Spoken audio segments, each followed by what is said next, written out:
Hey everybody, my name's John. I'm Bob. He's Bi. They're Butch. And together we are the Butch and the Bi.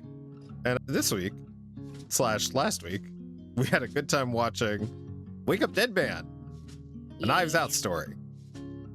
That's a Knives Out mystery, but is it a Knives Out mystery? I'm thinking of Solo, a Star Wars story.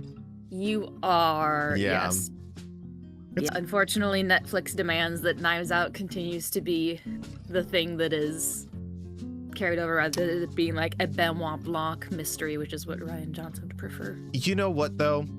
If it keeps getting them made, yeah, it's the sacrifice I'm willing to make. When people get hung up on the titles, like there's some people really hung up on, what was the one recently? It's a sequel to something and it's got a subtitle, but it's got the 2 in there and people are annoyed by it. I'm like, I don't care about that too much. Like it's all marketing. Yeah. But yeah, we went out to the theaters and saw this during its early little release. So at the time of recording, it is not out yet. It comes out, Friday the 12th on Netflix. By the time this is out, people will have had the opportunity to see the movie. So we will be talking spoilers for the latest murder mystery sequel from Rian Johnson. This is, again, it is a sequel in the sense that Benoit Blanc, played by Daniel Craig, persists as the character, but everyone else, the location, the mystery is all new, all original, and it is a banger of a cast. I don't know if it's my favorite cast, but it's definitely a really good cast. So we've got Josh O'Connor, Glenn Close, Josh Brolin, Mila Kunis, Jeremy Renner, Kerry Washington, Andrew Scott, Cailee Spaeny, Daryl McCormack, and Thomas Haden Church, all joining Daniel Craig, who's reprising his role as we mentioned earlier. But yeah, it's definitely a different tone than the first 2 movies. I think we've done an episode on, we did an episode on the original Knives Out, correct? Yeah, I was telling John that this movie really felt to me like Rian Johnson had been like, okay, I've had a little bit of fun ribbing rich people, but I'm gonna really go in hard on the church. Yeah, well, in an interesting way too in this one, and we'll get into that a little bit later once we start going through the plot. Now I'm just genuinely curious. I think we did. I just can't. Are you thinking about? Oh, you know what I'm thinking about? A thing with Mandy. Yeah, I am thinking of the thing I did with Mandy, when we did Clue and Knives Out. Yes, from the double feature. Trans perspective. Yes, yeah, that's exactly what I'm thinking of. Okay, I knew original Knives Out is one of my favorite movies. Yeah, it's fantastic. It's the original one. I think is still the best of the bunch. Yeah, it's just so good. Yeah. I have been describing it. It's been funny with this one. I've met more people that haven't seen Knives Out than I had previously, but I describe the Knives Out movies. They are to murder mysteries what Scream is to slashers. They are not satirizing the material. They are not parodying it. They are both paying homage and subverting all of your expectations while also hitting all of the tropes, like right on the head in the best way. Yeah. Now they know that they're in a murder mystery in the same way that people in Scream are like, oh, I know what it is to be in a horror movie. Yeah. Yeah. And that being said, the tone of the first 2 Knives Out movies, Knives Out and Glass Onion, are pretty, I'd say, different than the tone in Wake Up Dead Man. Yes. Wake Up Dead Man is way more deadpan. It is a little more dour in that regard. Also, Daniel Craig has significantly less screen time in this movie than he did in the previous 2, especially the second one. The second one, Benoit Blanc was like main character the entire way through. The first one, he is definitely more of a supporting role, but he's in it a good chunk. This one is the least screen time with him.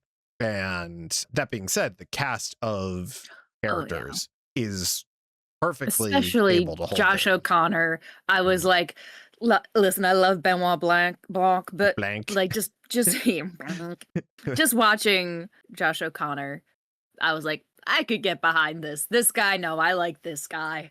Yeah. I'm fine just watching him.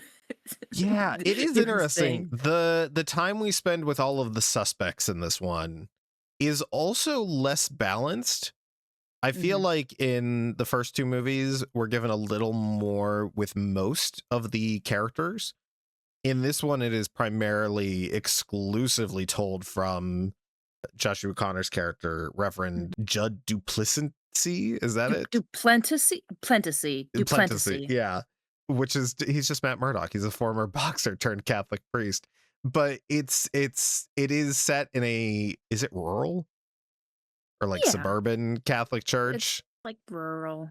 Yeah, it's a Yeah. very small congregation of a very tight knit community, all led by Josh Brolin's character, and he is a piece of work. Monsignor Jefferson Wicks. Yes. Yeah. I was curious about Monsignor. So it's like it's you're still a priest. It's special recognition, Mm. essentially. But you're not like on the level of a bishop. It's just a little bit extra special. Oh, it's a Silver Star priest. Yeah. Well, Yeah. there you go, bud. You're a Monsignor now. Yeah. So, Yeah. I was curious because of the way that he insisted on it. Yeah. It's definitely that ego-driven thing with that character. Mhm. But yeah, no, fantastic. We enjoyed it a lot. Again, like I said, it is more a straight up murder mystery than it is what the other two were trying to do. That is the one thing that it's not that I was disappointed by it, but it's not what I'd come to expect from the franchise, which is for the best. I think if you're going to do something like this, changing up the tone like that is a good way to keep it fresh and keep it interesting. That being said, I will still be campaigning for a Muppets Knives Out movie, with Daniel Craig as the only human. Rian Johnson has come out and said that he could not pull it off, and he's wrong. He can and should, and he needs to suck it up because it's what we want. It's what the people crave. It is. We are the Soylent Green. Make us your Muppets. But yeah, I guess the Muppet Show is people. God, it's just X-rays in on the hands. Just remember that there's hands under those Muppets. I know, right? It's hard to think of a naked Muppet. It's just Jim's hand. But yeah, so I guess we'll just get into it. We're going to kind of go through the plot and dig into some specifics, but I want to highlight, I think my favorite performer in this, it sounds like Josh O'Connor is yours. Glenn Close was mine. I mean, I was more saying that I do really like him. Him being such a strong performer made me not be like, oh, when is Benoit gonna be here? So then who's your favorite in this movie then? I mean, it might be sort of a toss-up between Glenn Close and Josh O'Connor, but also just the absolute scary force of nature that Josh Brolin is very impressive. That's some shit. Yeah, you know what's funny? Him in this movie is closer to Thanos in the comics than Thanos is in the movies. Because his whole thing in the comic, he's crazed, he's the Mad Titan, and they don't he seems far more rational in the movies, and his whole thing is being obsessed with Lady Death. Yes, it is a stark difference, and this movie captures that craze. But it also, I think that's another thing, and they dig into it with conversations between Benoit Blanc and Judd, is the dichotomy of religion and how religion is used primarily as just a very oppressive tool and a very kind of it's just not great, but then also the other side of it, which is the hope and faith that it can bring people, the community it can bring people when it's done correctly and not with that ego. And that is also the core difference between Judd and Jefferson. Oh my God, Josh Brolin's character. But yeah, so we start basically with Reverend Judd is sent to this upstate New York church after punching a rude deacon, which is very fun. We also have, I'm just realizing it wasn't listed in the cast there, but oh god, what's his name? Jeffrey Wright plays the Mhm. bishop who assigns him to the new Yeah. church, and he's fantastic in this. He's in so little of it. He has the same kind of vibe as Bill Nighy in Hot Fuzz as the police Mm, chief that assigns. yeah. Yeah, it's that same kind of That's a vibe. fun double feature. Hot Hot Fuzz and Wake Up Fuzz Dead and Man. Wake Up Dead Man. That's a very good double feature. Honestly, I you know love what? that. This movie is very much like Hot Fuzz. Mhm. It does follow that because it is, yeah, that's, you know what? That's so funny. That I wasn't love that. even a thought in my head until just this Yeah, now moment. that's what I'm gonna be thinking about that this whole time is just all the different connections. Cause yeah.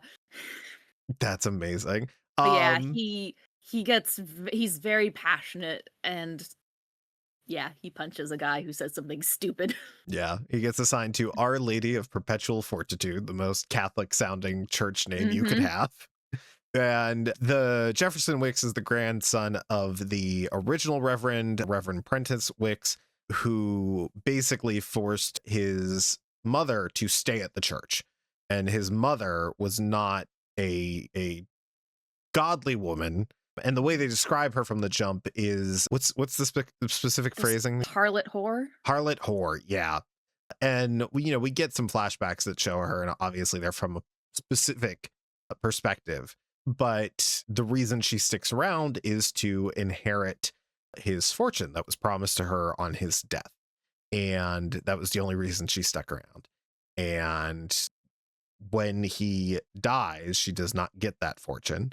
And that'll come into play later, but that does cause enough stress that she herself goes into, she has an episode, she has some sort of cardiac event, and she also dies while not beating up, but attacking the younger version of Glenn Close's character, which she's playing Martha Delacroix as a devout church lady and Wick's right hand woman. So she's doing everything that's not up on the Yeah, the she's doing all of the bookkeeping, all of the cleaning and tending to things. yeah, and she's playing like she's not playing a nun, but Glenn Close has captured that like cruel nun vibe, and that Mhm. like so devout and performative to keep Yeah.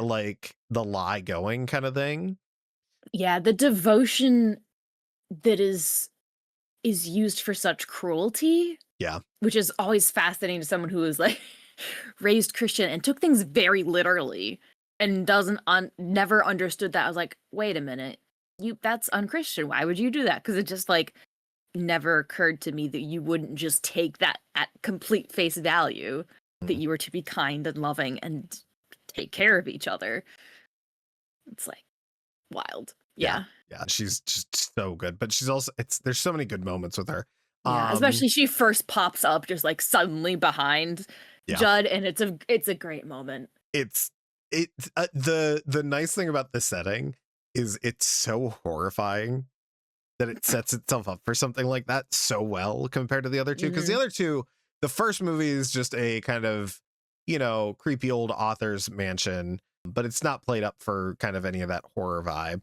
And the Yeah. second movie is a billionaire's weird island resort Mhm. building. This one is a much more gothic Yeah. location, which works well for what starts as an impossible murder scene. A closed room murder. Ah, it's so Yeah, so it's the parishioners are there, and the Monsignor, he gives a very energetic and impassioned fire and spiels. brimstone Yeah, type very fire and sermons. brimstone, very, very, very fear inducing. There's a whole Very thing. hateful. I think Yeah, we can just say hateful. yeah, very hateful. Well, because that's a big part of what Judd notices about the way that this church is run, is that he uses the cruelty as a test for loyalty. And whenever they Mhm. get newcomers to the church, a lot of times he will hone in on whatever their perceived sin or guilt or shame Yes. is, and just hammer in on with whatever the sermon is for the day, Mhm. hammering in on that to the point where they leave. And the other parishioners, who are the regulars, they see it as a badge of honor that they are But loyal and that they put up with yeah. it. Again, it's a very culty situation. Mhm. Um, But it's so that real. happens constantly everywhere. Yeah. That's the thing, is that, like, that little note of, like, how they feel the sense of pride of staying was like, "Oh, that's such a insightful look Yeah. at that," because I hadn't, like, completely considered that before when thinking about these situations, but yeah, when you're like, "Oh, well, I can sit here and I'm fine. I can listen to this and live through this. I'm not guilty of that, or if I am, I'm properly sorry about it." It's like, "Oh, yeah, it's Yeah. So he steps into the little side room there that has no other entrance, and Reverend Judd goes up to kind of take his place, and we hear a collapse. We hear some metal clanging, and Judd turns, and the Monsignor has been killed. Is it that he's face down? Yes, Yeah, he he's fell. face down, Yes. and the Reverend kind of picks him up, and he's got uh, uh, it's a dagger of some sort, but it's Mhm, from somewhere that we'll be talking about later, in his chest.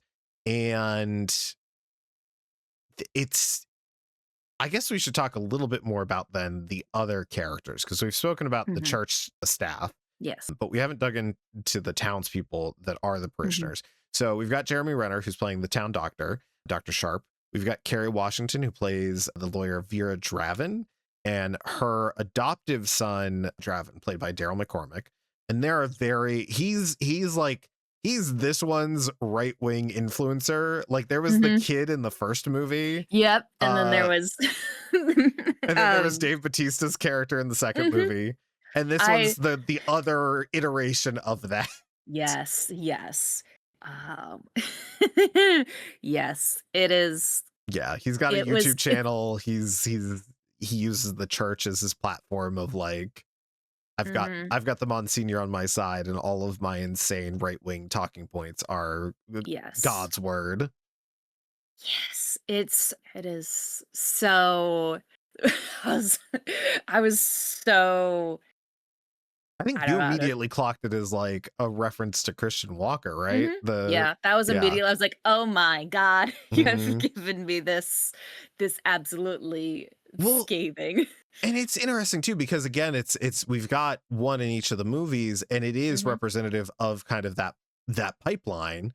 Like, you've got Yeah. the like 14-year-old like gamer kid Mhm. that's consuming the content made by these two types of people. Mhm. You've got the Dave Bautista's character, which is more of like an Asmongold, like right wing, but definitely more just focuses on like the freedom of it all kind of thing. Yeah, And then freedom and you've masculinity of, like, the manosphere is yes, very, like, yeah. his And then yeah. size holding is very much the manipulative kind of Ben Shapiro, which is, I'm just Mhm. having a debate. I'm just having a conversation. Mhm. I'm being polite. I'm being, it's, yeah, it's an interesting dynamic. I kind of wish we got more of Kerry Washington's character in this. I Yeah. think she's one of the ones that really kind of does not get a lot of development in this. Um, so we've got them. We've got Andrew Scott, who is in, what's the show he's in as a priest? Oh, Fleabag. Fleabag, yes. Yeah, the hot priest. Yeah. In this, he's a best-selling author of like sci-fi books turned like weird biographer for Jefferson Wicks. Like, he drank the juice a little too hard. But yeah, he's there. He's very, again, devout. Again, these characters don't get a lot of development, which is, it's hard to like Yeah. talk about them more than surface level. And then we have Cailee Spaeny as Simone Vivane, who I think is the most interesting Mhm. of the suspects. She's a disabled former concert cellist. Cellist. Cellist. She's a cellist. Yes. She is seeking divine healing, which is a huge thing in a lot of very manipulative and taking advantage of people. Like, that's a big thing. But like, when that popped up, I was like, "Oh yeah, yeah." Yeah. Like, that needs to be talked about. Is like she, like, again, concert cellist. She hadn't much of money. She's basically funding Oh this yeah, she's church with donating her whole all of her savings. money under the impression that this will cure her pain. And yeah, and she definitely has I think the most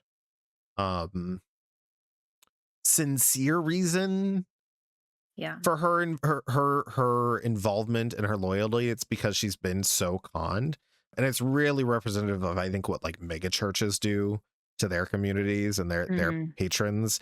Is very, oh god, it's that time of the year when we get a bunch of clips on TikTok of like mega church like holiday shows, and they're Mm. these stunt-tacular, like they like it.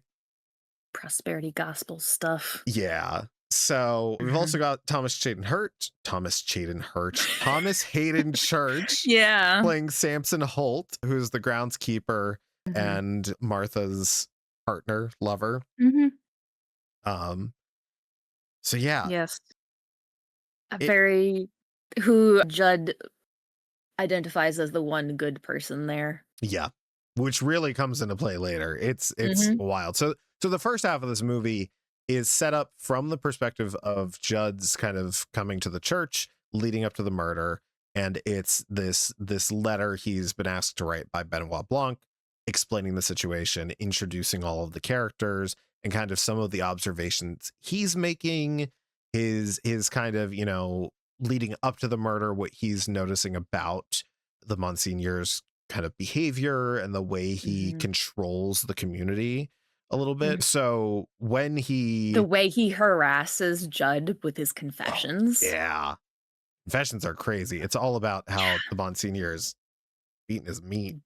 Yeah, and then and then Judd calls on him on it and is like, "Hey, I know you have a medical thing that you Mm, actually can't sustain an erection." So he's just doing it to harass him, to yeah, just be awful and controlling and force him to experience something unpleasant.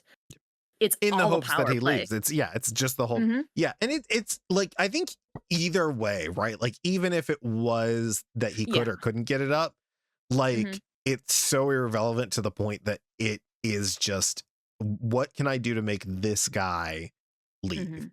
And this might be the end. And Mhm. it's not. He kind of powers through right up until the bitter end there. They do have a slight confrontation at that point.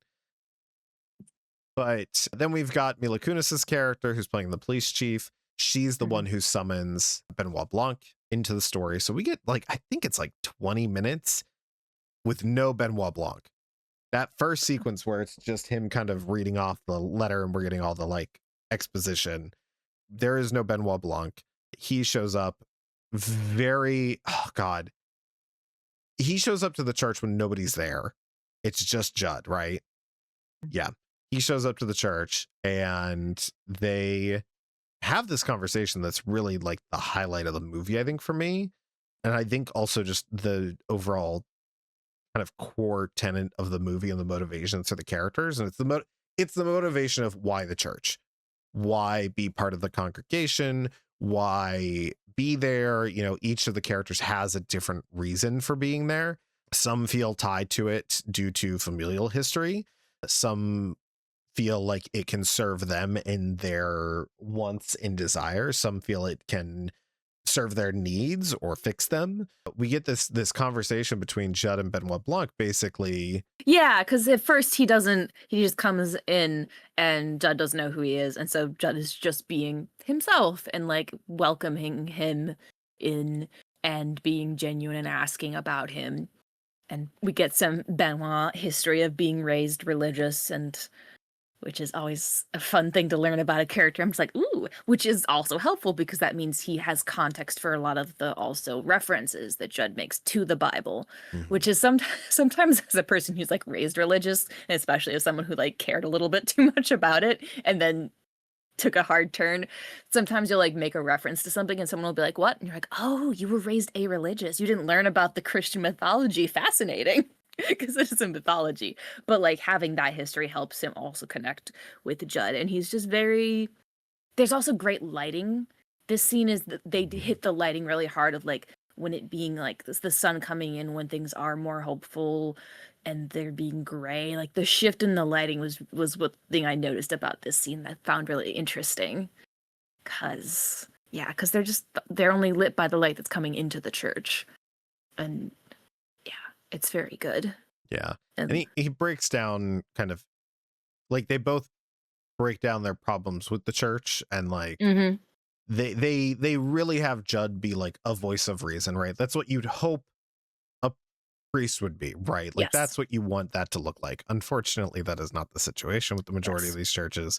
Um, so it does make it a bit of like d- not not churchaganda, but it's just Yeah. It it's is. being very fair to Mhm. a piece of society that is maybe not fair. But Yeah. there's this one thing that, and we talked about it after the movie because it never gets brought up, Yeah. is that Daniel Craig's character, Benoit Blanc, is a gay man. He is married to Hugh Grant, who we see in the second movie, and they never bring that up especially between Judd and him. And it just, I don't know. There's part of me that like, especially with the theme of this movie being so focused on the church, and Mhm. yes, he's being the voice of reason, listing off all of the kind of wrongs or wrong approaches that the church takes, Mhm. to not have it be directly in this movie, especially because these movies are advertised as standalone movies. You don't necessarily need to watch the first two Knives Out movies to enjoy or understand what's going on in this one. You just Yeah. get to know Benoit Blanc better as a character. But if you hadn't seen the second one, I think Mhm. it's referenced in the first one, is it not? I don't think so. I think he just It has is in the second has the one. vibe. Yeah, I Yeah. think it's just the second one that's like he's in the bath and Hugh Grant's like yelling at him.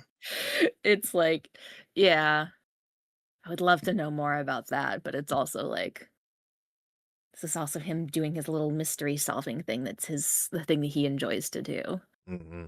So, Yeah. yeah, I think you had said it would have been nice, like, at the end if you just been like, "I'm gonna go hang out with Do my a husband." clue, go Yeah, just back a kind of little thing. yeah, Yeah. that I'm gonna would go be sleep with nice. my husband or go be with my husband. Yeah, Um, but yeah.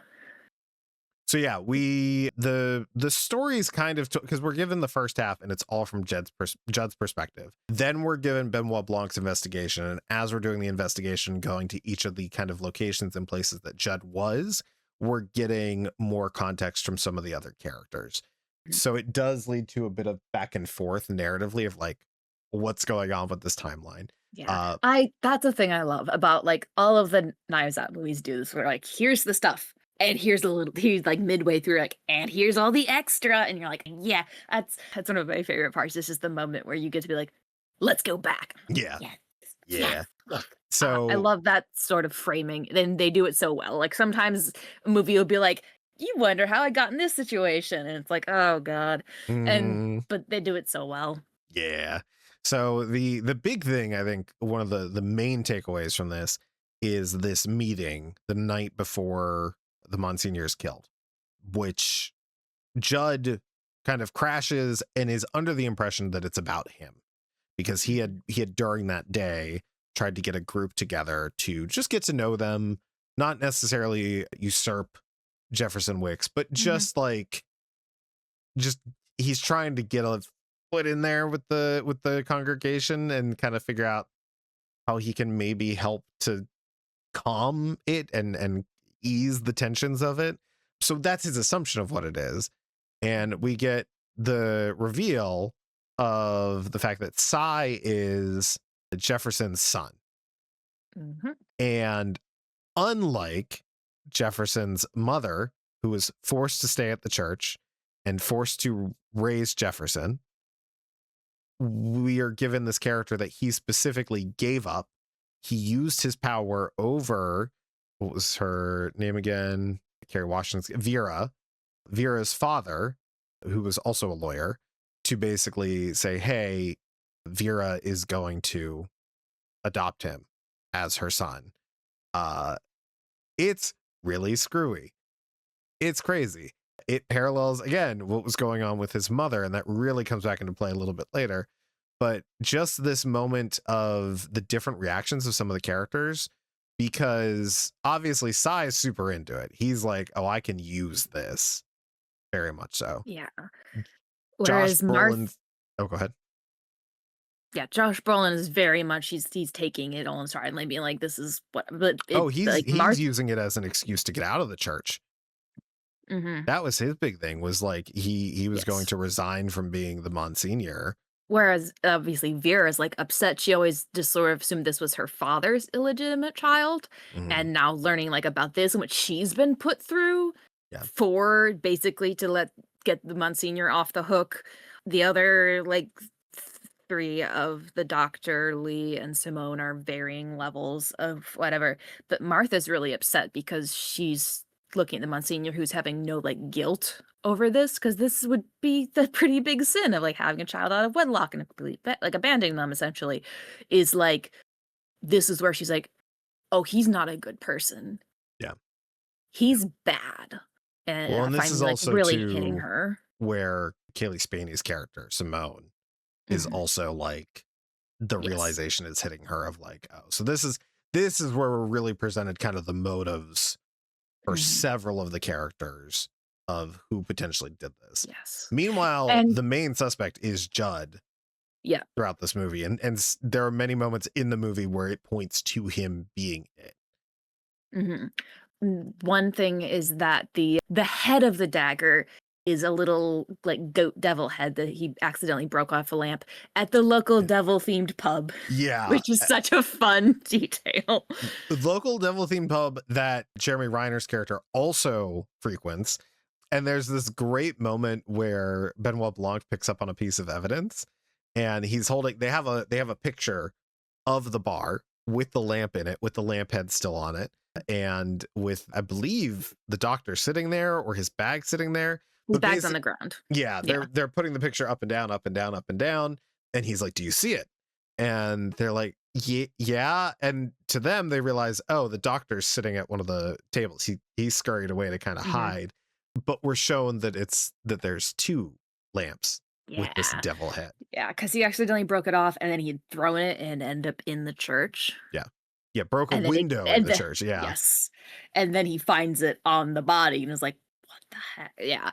It's so During good. his kind of crisis of faith. Mhm. His first crisis Yeah. of faith, because that's the thing, is this event just kind of keeps pushing him and pushing him. It's such a good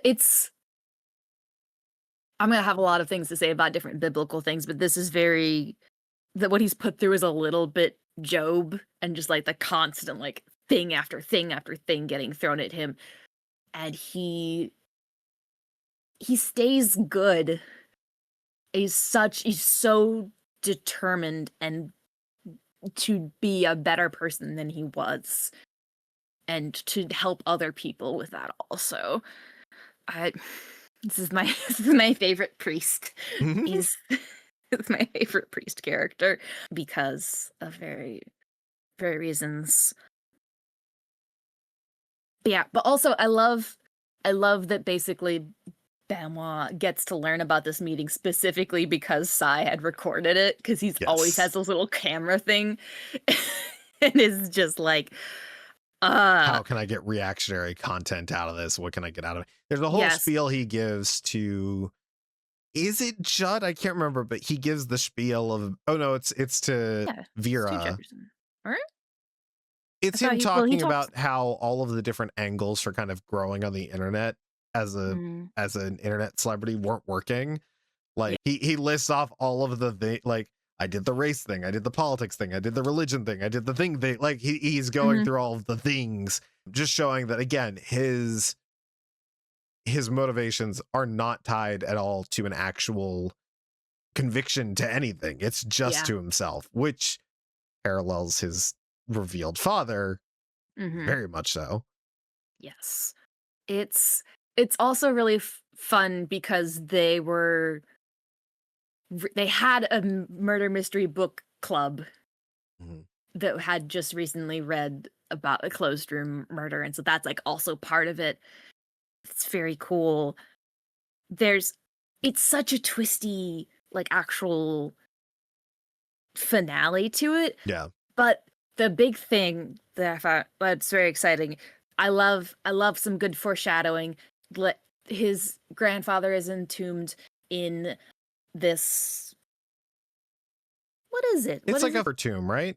Yeah, but there's a specific word for the monument when it's like a little house and you put them in a little house. Mausoleum?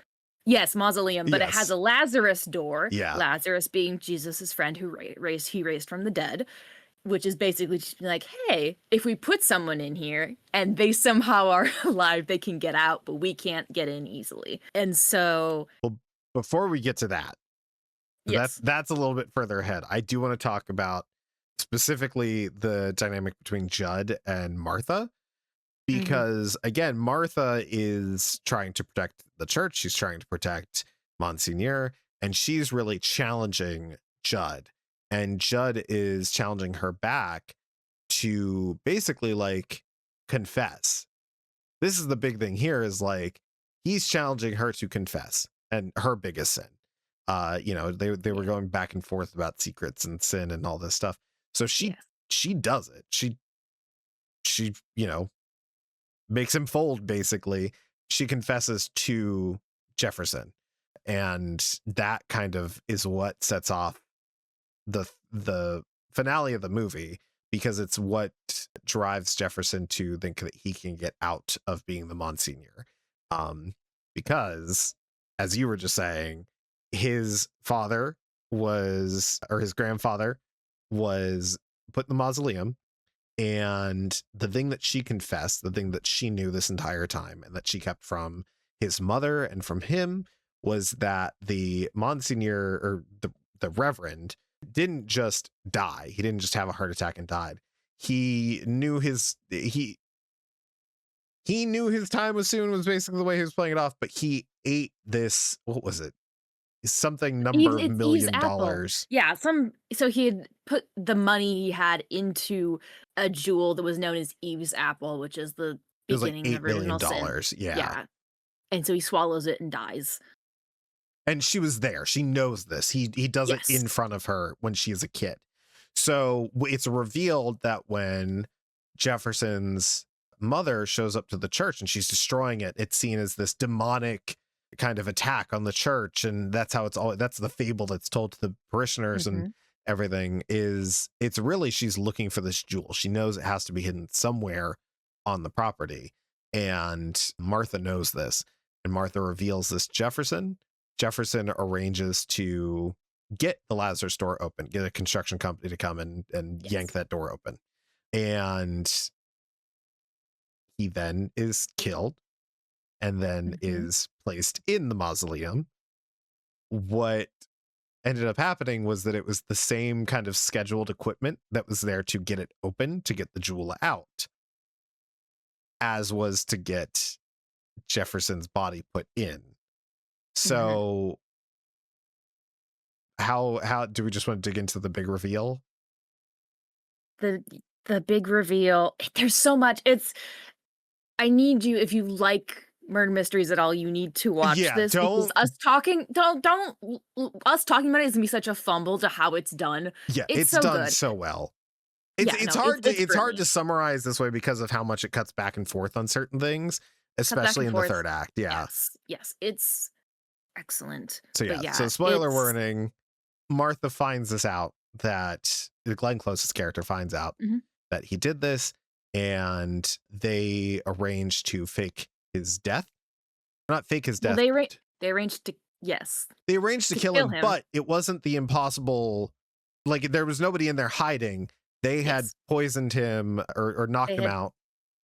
yes, they had poisoned him because also one of the things that Judd had hidden from Benoit initially was that Jefferson still drank, which was one of the big things that was drawing Samson to him, was that Samson had recovered and was staying sober, partly because of that inspiration from the Monsignor. And Mhm. that's one of the moments where Judd is like, I was trying to protect the one good person in this whole thing, Yeah. Samson. So Glenn Um, Close trusted the doctor, Jeremy Renner's character, to get mhm. that. They put it in his Because drink. Jeremy Renner's wife left him with the kids and he's real sad sack in this Yeah. movie. He's a sad man. He's Uh so sad, he's and so so he's sad. thinking, he's like, he's motivated by like being able to, if he can get the jewel and get money, then maybe he thinks he can get his wife back, even Yeah. though because he's an typical idiot. idea that monetary value is what equates to a Mhm. valuable partner. But so she stitches onto his wardrobe, whatever priests wear when they're Yes. giving their sermons. She Ugh. sews on one of the heads, the demon heads. Painted red, so it is It hidden. blends in. And then the doctor goes in to check. He pushes Judd out of the way. He then stabs Monsignor and then takes the fake one away so that they can get it. And he couldn't find the flask. So this is the thing is Jefferson was going in there to drink. They couldn't find the flask. Judd hid it to protect that pathos. The belief that Samson had. The salmon. Salmon. Salmon. It's Samson, but drawn as a salmon. Knives Out characters drawn as fish. It's just Finding Nemo, but it's finding the murderer. Oh God. So Having a very visual imagination, and the Benoit Blanc fish that I just had in my mind right then. he's fully in a scuba suit. He's just underwater watching these fish around, being like, very interesting, very interesting. Yeah, no, I fully think any scenario you have Benoit Blanc, it needs to be Daniel Craig, even if it's ridiculous. It needs to be human, live action Daniel Craig. Like he could be put in a stop motion movie and like he's human. But he's there. Yeah. I just had the thought of how much I'd love to see him in Who Framed Roger Rabbit type with 2D animation characters. So good. There's so many good. angles for it. I really am kind of bummed that Rian Johnson does not think he can do, because in his head he's like, well, you either make a Muppets movie or you make a Knives Out movie. It's like the Muppets Christmas Carol is just the Christmas Carol with the Muppets.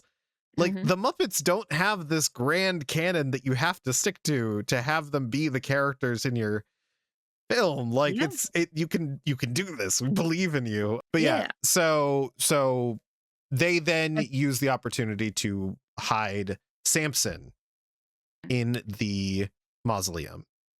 Yes. Dressed as the Monsignor. So they hid the body of the Monsignor. They place Samson in the coffin to put him in there.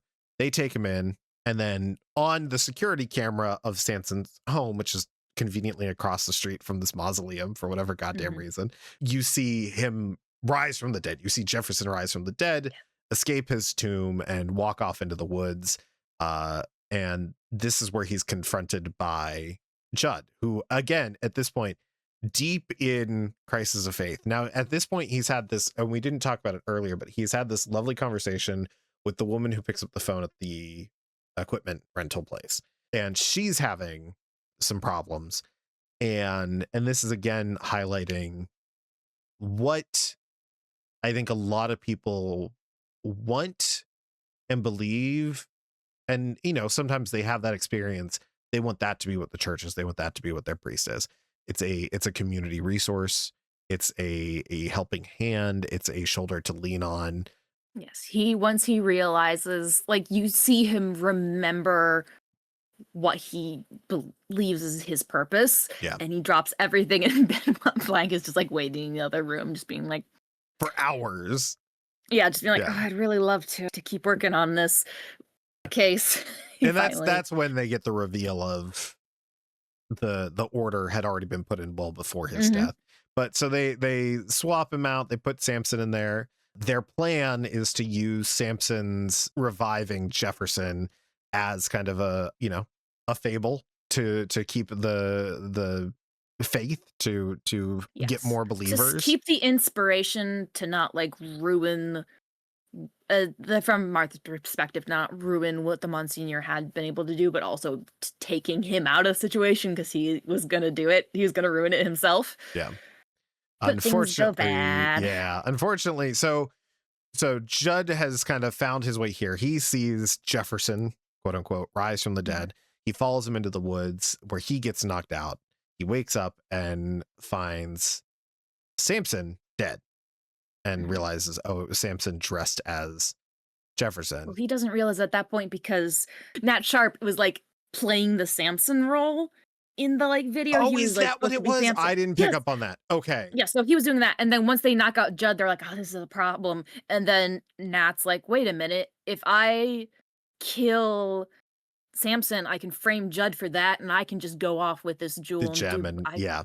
Yeah, yes, because when he got out of his coffin, he went into the gross, grody corpse and pulled out the jewel and Yeah. brought it with him out of the mausoleum.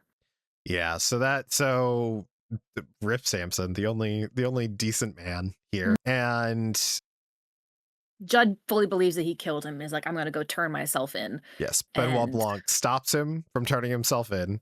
Mhm. They then go to investigate Dr. Sharp. I think that's when he gets the reveal that Judd had hid the flask, correct? This was when that came into play. There's something like something that that. leads them to Sharp, and it's like, who would have that much of that drug available? It would be Dr. Mhm. Sharp. So they go to his house, they find it ransacked, destroyed, and they make their way to the basement where they find, oh my God, They Jefferson Wicks strangling the very skeletal corpse of Dr. Sharp in an acid bath of sulfuric acid with Wicks dead and the arms kind of burned up to his. It's very Mhm. chilling Yeah. imagery, but it's like, how, like, again, this is all before the reveal of Samson being the one in the grave. So again, it's just that Mhm. continued like trying to make it work. And what had happened was Martha met Sharp and came and she drugged his coffee, or he drugged the coffee. She She swapped it, swapped them. knowing that he would pull something. And then Mhm. she set it up to make it look like Wicks had very specifically come back from the dead and then immediately killed Dr. Sharp and then died.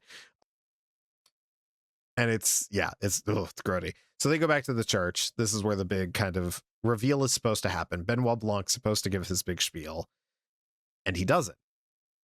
And it's because of his dynamic with Judd that he doesn't. And I Yeah, love this so much. This is such a it's so good good. twist on the formula, where I'm trying to remember what specifically it is he says.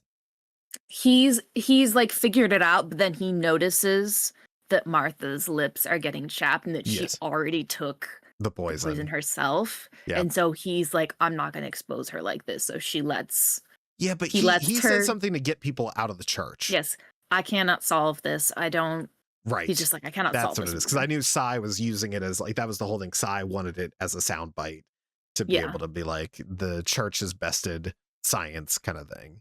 So the majority of the parishioners leave, and it's Judd and the cop, Mila Kunis's character, Mhm. and Benoit Blanc, and Glenn Close delivers just an amazing. It's such a good final scene for a character, and just Yeah. an explanation. That's where we get the reveal of she knowing that the grandfather had eaten the gem, and Mhm. that it wasn't his that Wicks's mother was on a demonic rampage to the church, that it was she was looking for this Yes. thing that she was I forced to wait for and love was ripped away from her.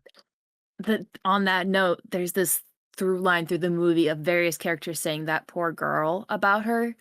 And in the end of her life, she also says it. When she'd held this spite for this woman so long, Yeah. her finally realizing, oh, that poor girl. Yeah. And also her realization that she had confessed to the wrong priest Mhm. was the other thing at the end Because her there. whole thing is a confession at the end. Yeah. She's confessing to Judd, and it's such also a lovely moment that the part of what I love so much about this movie is that I relate to Benoit Blanc so much in this, of the very much like, I don't believe in this. This stuff isn't for me, but I know this is valuable. And so he's like, he's pushing Judd to do his thing. He's like, I know Yep. what is valuable to you and valuable to her. You need to be her priest. Take her confession. And she lays it all out. And she talked, and it's so heartbreaking when she realizes what happened to Samson. Because, like, leading up to it, she's like, oh, he's risen. And then, like, they've gone off into the bushes. I think it was, I'm trying to remember who exactly. It was like the cop and Benoit gone into the bushes because they had like seen the video and they're like, he went over here and that's where they find Samson dead. And so she follows them, and that's when she loses it Yes. Yeah. because she loved him and she realized that he had trusted Indirectly her. caused Yeah. his death. Yeah. Yeah. It is the most, again, these characters, especially Martha's character, I think is the one of the most grounded characters in this franchise, both as, as a killer, but also just as just a character in this movie, her motivations, what's going on. I think she really is she is such a good example of what I think a lot more of the church is, which is protecting itself despite itself. It's not being willing to clean up a mess, even though you're the person that cleans the messes, Yeah. just to save face. And it's like, but your mission, your goals, your community could be seen as so much more of what you say it is if you would actually do that. And that does parallel a lot of, and we're not going to get too heavy into the church stuff here, but it does parallel a lot of the problems with the Catholic Church in general, but yeah. Catholicism is just confirmed. so huge. I'm allowed time and I want out.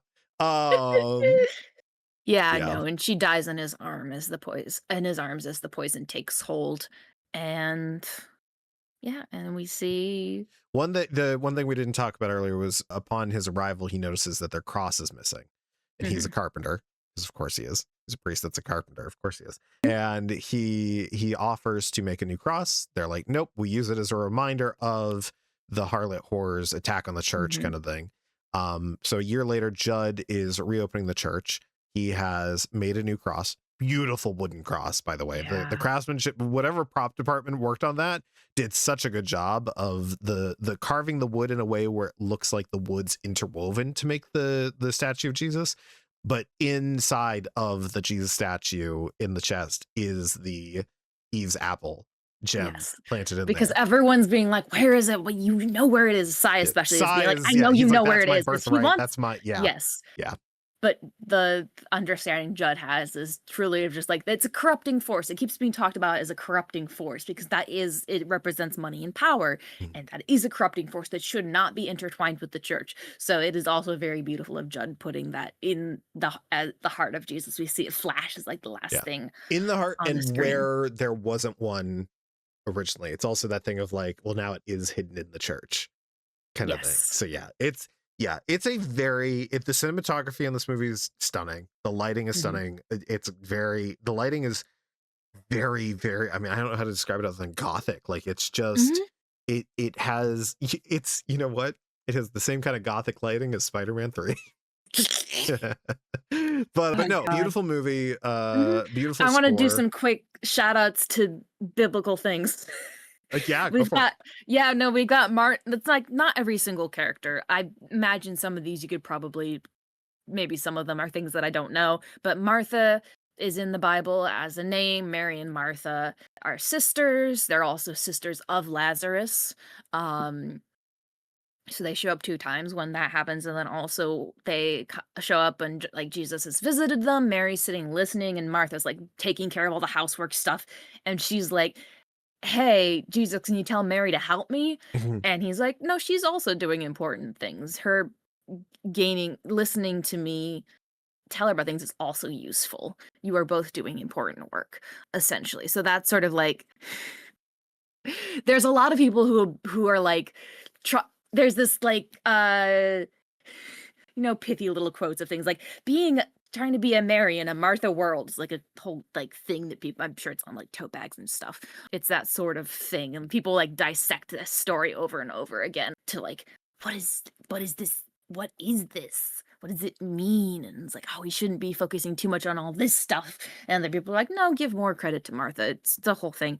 Samson has beautiful hair. He has a covenant with God, and he's like, as long as you let your hair grow, and he's taken down by Delilah, who gets him to tell that. But then at the end of his life, as he is allowed to have his strength back, and he takes down the temple of whatever it is, who has ever had captured him, which I really liked because of him like pushing the door down. I was like, oh yeah, he brought it down.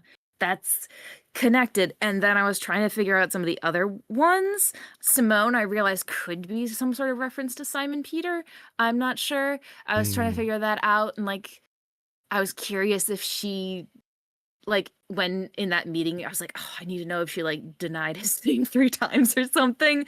But then Judd is close both to Judas. They yell at him like the way that he is framed by the parishioners and their accusations of him but it's also really close to Jude, which Saint Jude is the patron saint of lost causes, which I really love for him. We also get the reveal that he had killed someone as a boxer, and it's revealed that he did it in cold blood, that he knew he was going to, and he did it. And that's part of why he cares so much about doing better now. And it's really just, I love him. I never want to really go back to any of that, but some people, there's so much in Catholicism that just makes for really interesting character studies, like Matt Murdock, like Judge Duplessis. Like, I love that so much. And yeah, this is my fantasy of a just and honest Catholic man. There's two in media. Yes. I love them both so much. And yeah, because it's like, yeah, I can't get too much obviously into like the real world stuff, but there is a lot of stuff that's and this hit kind of close to home because I'm like somewhat connected through family to stuff that's going on in the Midwest Anglican Church right now, and like corruption and abuse and stuff. So a lot of this was like both. I'd say like if you have if you have religious trauma, this might bring some stuff. Sorry, the fact that that's where you flubbed it. Anyways, continue. Yep. If you have a lot of this was like, oh, this is gonna trigger some stuff, but it also is very healing and like showing you a good priest who's trying, because there are.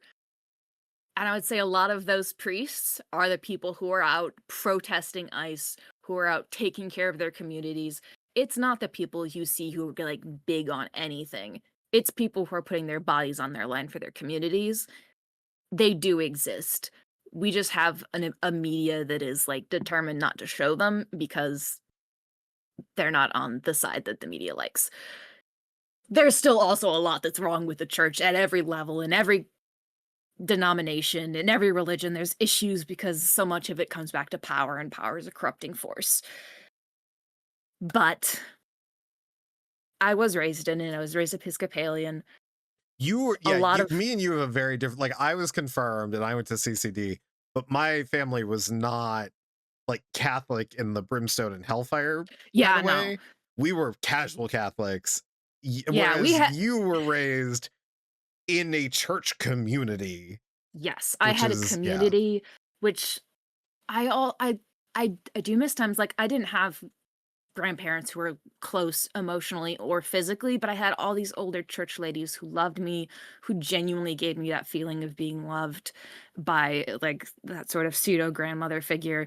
People who were encouraging and supportive and had various ministries that we did to help, and like that was lovely. And I like now my church runs a thrift store that is super cheap.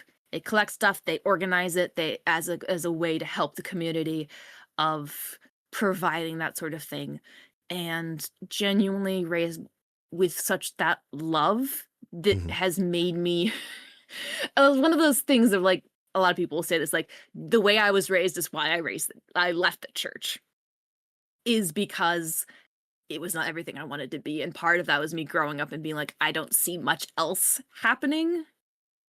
But I do know that there are people who are very good and who are trying very hard to make the world a better place.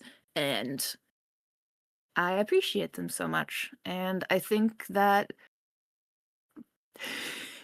Paul gets brought up in this because they mentioned the Damascus moment, but also fuck Paul. We didn't need Paul. Paul made everything so much worse in Christianity.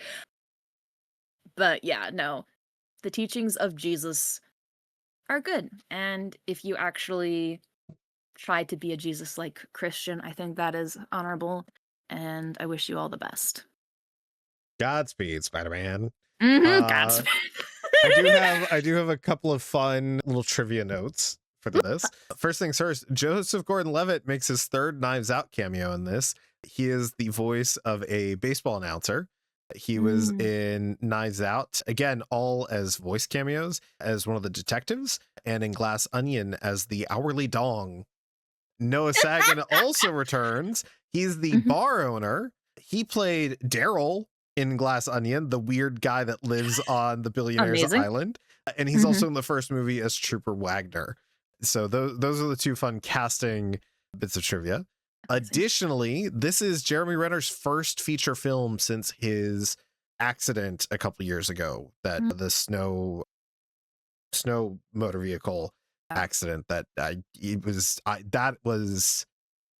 there's a lot that could have gone wrong with that he would not be still alive. And it was, his recovery is one of those things that, like, he is someone with willpower. Like, Mhm. he's a weird goofball of a guy, and he has some weird vanity issues when it comes to Hollywood, but like, But also, he's also referenced in Glass Onion for the hot sauce. yeah. Jeremy Renner is Yeah. So this is his first feature film since that. And then additionally, while there is no confirmed fourth movie, Netflix's deal of $400 million to buy the distribution rights for the two sequels. As of November 18th, 2025, it was announced that Rian Johnson and Daniel Craig were starting to formulate ideas for a potential fourth Knives Out film, both of which had indicated that they would continue making the films as long as they were both involved. But they currently didn't have anything specifically planned. So they are starting to work on an idea.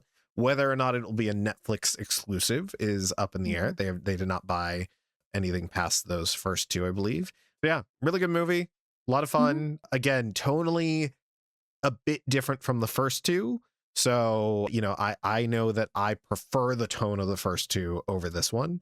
I know a lot of people I was surprised to find out a lot of people did not like Glass Onion in any way, shape, or form. Like, it wasn't even just like, oh, they like the first one better. It was like they just don't like the second one for how much it leans into some of that campiness, which for me, I really, again, I'm a Scream fan, I'm a Clue fan.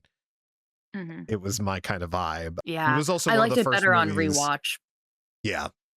Just because I love the first one so much that I was putting a lot on Glass Onion, but, like, watching it the second time, like, knowing everything, it was easier for me to be like, "Yeah, this is great." Hey, look at that. Two Yeah. episodes in a span of time. Mhm. TBD. If you had a good time, thanks for hanging out. If you had a really good time, make sure that you are following us at The Butch and the Buy and all the things. You can visit www.thebutchandthebuy.com. That's AND, not ampersand, because the internet doesn't like ampersands. To find all of our episodes. This is our 131st episode.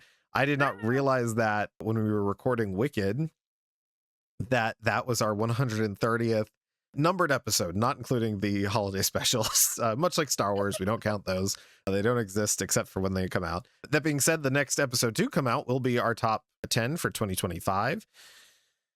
I'm sure we can find 10 things we liked from this year. I believe in us. Maybe it'll all be movies. Yeah, it'll be a lot of games on my end this year. We'll talk about it when we do that. But yeah, you can find Bob by going to www.asmallfrogart.com. You can find me at John Klopster, and all the different things. Our links and such are in the various places you could find us. And yeah, if you had a really good time, make sure you're following us on the platform you're listening on so that you can get the episodes as soon as they come out. Follow us on Instagram for updates about any fun announcements we might have. And if you know someone that likes movies, or two gays just rambling at each other and potentially with more or less people, hey, recommend the show to folks. Get the word out. We would like to get back into doing this, and it'd be great if we could get back to that community building phase that we were working on. Mm-hmm. Bye. Butch.